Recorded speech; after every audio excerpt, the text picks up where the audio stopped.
Hello, this is my 375 gallon aquarium and I was going to walk you through it. I built this tank in 2009 and it's been running fairly consistently over that time. It was empty during a move for about a 1 or 2 year period, but it's held up pretty well. I built it out of plate glass. It's got a Starfire front, and the dimensions are 7.5 feet long and I think 36 or 37 inches deep. I'm not sure the height, 26, but it does come out to be 375 gallons. It's worked pretty well for me over the years. The stand was also built by myself. I had the stand on a riser. That's a fairly new development. I prefer the tank a little higher, the viewing panel. I felt sat a little bit low. I think that the stand is about 30 inches high, and I think that riser is about another 12 inches. So it brings it more to eye level. I'm 6'1", so it brings it more to eye level for me.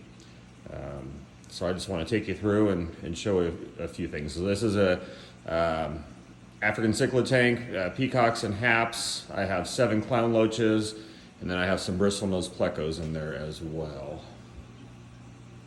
I'm going to flip the lights off so that we can get a better look at the fish. Okay, we're back. So I have 4 AI prime freshwater lights illuminating the tank. I do like those. I've had them for a couple of years, and there's an app that you can link to your phone that you can really set up the timers on these lights, and they all sync together. But I've been pretty happy with them. They kind of provide a shimmering effect on the water versus other fluorescent lights that I've had in the past. So the fish think I'm going to feed them. So I have 7 clown loaches, and that biggest clown loach is there in the glass right here. He's probably about 8 inches big. He's a big fish. I have had him since 2004. I think the 4 biggest I've had since 2004, so they are, and when I got them, they were probably 4 or 5 inches big, so they're over 20 years old. The other 3 I got shortly thereafter, 2006 or 7, so they're probably over 20 years old as well, when you factor in the size they were and how old they were when I got them. So I'm just going to go through and list some of the fish in here. So again, it's primarily Malawi haps and peacocks, males. There are a few females in there. I have a Phostochromis rostratus that I thought was a male. I think that's going to end up being a female. I've seen her egg drop. I'm pretty sure it is a female. I've seen her egg tube drop, and she's not colored up, and she's one of the bigger fish in the tank. So I may move her out at some point. I have, I think, 4 or 5 blue dolphins. Those are all males except one. I did try to remove the females. One female is just too difficult to catch. I gave up and have left her in there. So she hasn't created a problem so far. I got a couple of Chamstochromis. I got 2 in there now. Neither one is colored up. There's one at the top of the tank there. That one I'm not sure if it's male or female yet. And the one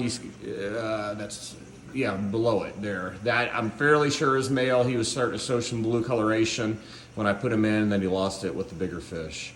I'm not sure about the bigger one. We'll give it some more time and wait and see what happens. That's a Malawi gar there. That is a male that hasn't colored up yet. I've had these before. They take forever to color up. So he's 4 or 5 inches, but he's got some growing to do and probably at least another year before he colors up. I have an Exochromis angenes in there, right in the middle here. That is a female. I did have a male that I lost. Those are really cool fish. I'd like to get a few more of those if I can find them. They're sometimes hard to come by. There's my Pneumocrotis livingstoni. I have quite a few OB peacocks. That's my Buccochromis rhodesii. That is a male. He is not colored much yet. Some of the bigger haps seem to be a little slow to color. Lemon jake. I've got a couple of Xerox in there. That's an OB borlei, but 2 OB borlei males.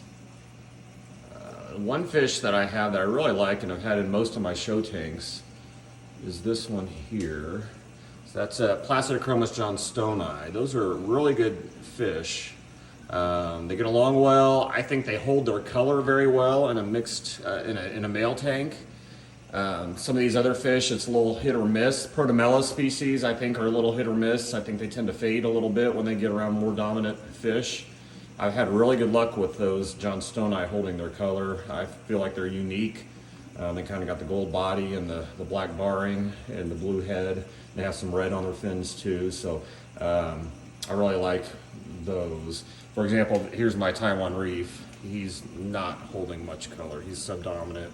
He's got a little growth on the top of his fin there, but I have not had a lot of luck with Taiwan reefs holding their color in tanks like this with bigger halves. That's a Pneumochromis venustus. It is a male, hasn't colored up yet. So a lot of these are still fairly young. I have put this tank together, or most of these fish together, just within the past year or so. So bought them as juvenile males and have grown them out, and so they got quite a bit of growing to do. I think the Buccochromis rhodesii and the Livingstoni are probably my biggest. I've got a Buccochromis spectabilis here, so he shows good color. Rhodesii is the dominant of the two, but he's able to hold his color, so he gets chased a little bit, but hasn't been beat up much. What else do I have in here? I have a Compressiceps, Dimidiochromis compressiceps there. They hold their color well in a male tank as well. You can't really see him, but he won't turn sideways for me. But I like those fish in a male tank. I got a couple of Paratilapia. That's the female, there's the male. Those are pretty cool fish. I think I don't know if they're Polini or the bleak hairy. I'd have to look it up from my purchase, but they're pretty cool. They get along well with everybody else. That's a swallowtail male. That's a ruby red. What else do I have in here? Nimbochromis fusco. Still growing.